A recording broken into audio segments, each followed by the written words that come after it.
Hello members, welcome back to On the Range with Ryan. Today we have another beautiful day this fall. We are out on the course on hole number 8 of Lewis and Clark, and we're just off the green here, about 10 yards off the edge of the green. The pin is tucked close to us. I put 2 golf balls down.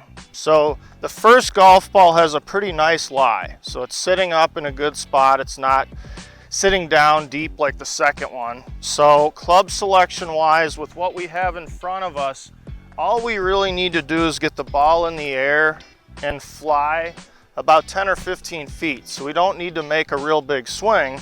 So we're going to go to either a pitching wedge or like a gap wedge and set up in our chipping setup, which again, to review, the ball will be back in our stance slightly.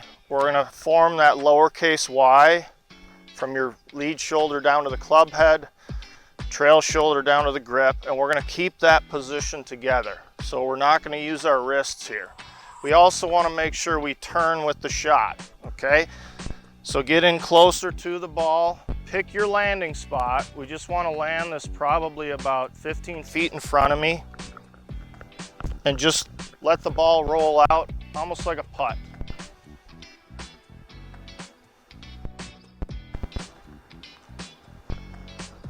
Okay, so that landed, I flew it about 18, 20 feet. As you can see, it rolled up nicely. I have about 5 feet to save par. So that's from a good lie. So unfortunately now the second golf ball, it might be hard to see, but the first one there was a little bit of grass underneath it, kind of fluffing it up, and that's, you know, a perfect lie. This one's sitting down, so I need a sharp edge, like a sand wedge, a sharp leading edge, or a lob wedge. So now we're going to change our setup. We're going to get a little wider with our feet because we want to use a little wrist action. We want to let our wrists hinge and unhinge. And I'll do another video in the future talking about bounce, but here's where we need to use the trail edge or the bounce of the club. And so I'll do a little practice swing first. And I want to hear the club thump the ground or interact with the turf. So do one more. And you notice I don't have a real big swing. Let the loft of the club and the way you're using your wrist pop the ball up in the air.